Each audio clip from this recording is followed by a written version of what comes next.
नदी के किनारे बसे एक छोटे से गांव में हरिराम और भोलाराम नाम के दो भाई रहते थे।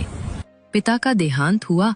हरिराम ने बड़ी चतुराई से उठाकर सारा जमीन और घर अपने नाम करवा लिया। अरे ओ भोला, चल रे जल्दी उठ, सूरज सिर पर चढ़ गया है और तू अभी तक बिस्तर तोड़े पड़ा है। भैया, मैं तो रात को 3 बजे तक खेत में पानी छोड़कर ही आया था। बेरली 2 घड़ी की नींद हुई है और आपने मुझे फिर से 6 बजे उठा दिया। तन टूट रहा है पूरा। तो क्या मैं तेरे ऊपर कोई एहसान कर रहा हूँ? काम करना है तो कर, नहीं तो निकल जा मेरे घर से।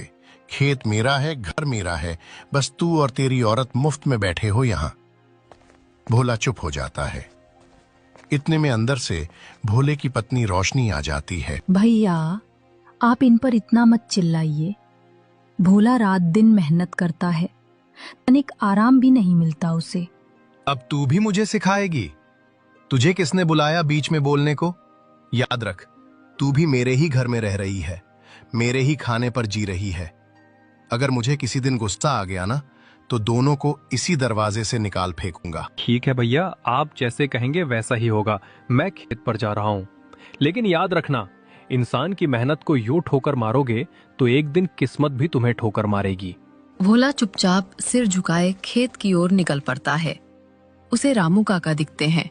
अरे भोला बेटा, तू तो रात को बड़ी देर तक खेत में पानी छोड़ रहा था, अब फिर इतनी जल्दी आ गया।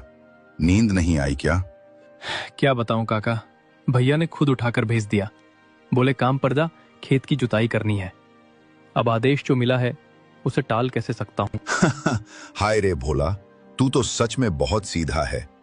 हर बार तू ही सबसे पहले खेत पर आता है और सबसे बाद में जाता है। हाँ, तेरे जैसे मेहनती लोग अब कम ही बचे हैं बेटा।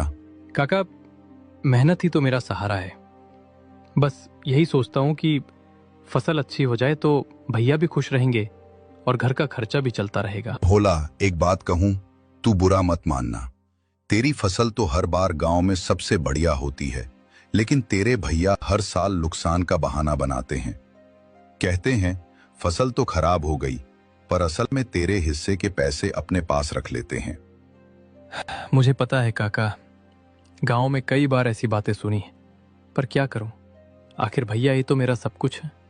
वही छत दी है, वही 2 वक्त की रोटी देते हैं। मेरे लिए यही बहुत है। भोला, तू दिल का बहुत साफ है, लेकिन जमाना इतना साफ नहीं रहा बेटा। आज की दुनिया में अगर तू अपनी मेहनत की कीमत नहीं मांगेगा तो सब तेरे जैसे लोगों को मूर्ख समझेंगे। काका, मुझे किसी से झगड़ा नहीं चाहिए। भगवान देख रहा है ना, वही सबका न्याय करेगा।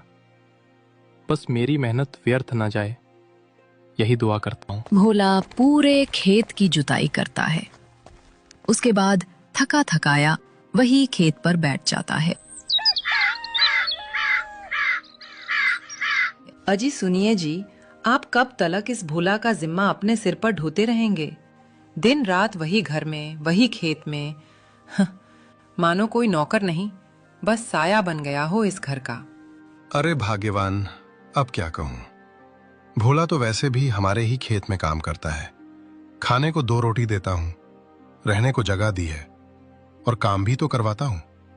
इसमें नुकसान क्या है? नुकसान नहीं तो और क्या है। घर में हमारे अपने बच्चे बड़े हो रहे हैं और जगह तो दिन ब दिन कम पड़ती जा रही है। कल को उनके लिए कहाँ जगह बची रहेगी अगर ये भोला और उसकी बीवी ऐसे ही पड़े रहेंगे। बात तो तेरी ठीक है, लेकिन वो बेचारा तो रात दिन मेहनत करता है। खेतों की जुताई, बैलों की देखभाल, पानी देना, सब वही करता है। ऐसा आदमी मिलना भी मुश्किल है। वही तो मैं कब से कह रही हूँ, अब वक्त आ गया है कि उसे साफ साफ बोल दो, अपना बोरिया बिस्तर बांध ले और निकल जाए यहाँ से, चाहे किसी और गांव में चला जाए। ठीक है, जब भोला शाम को खेत से लौटेगा तब उससे बात कर लूंगा। भोला थका हारा घर आता है। आ गए भोला? चलो हाथ मुंह धो लो, मैं खाना लगाती हूँ। आज खिचड़ी बनाई है, गरम गरम है, ठंडी हो जाएगी तो स्वाद नहीं रहेगा। भोला धीरे धीरे खाना खाने लगता है। भोला, कुछ कहूँ तो बुरा तो नहीं मानोगे? अरे, तू कब से मुझसे कुछ कहने में डरने लगी? बोलना, क्या बात है? भोला, ये साड़ी जो मैंने पहनी है, देखो कितनी पुरानी हो गई है, जगह जगह से फटने लगी है। कई महीने हो गए हैं इसे पहने हुए।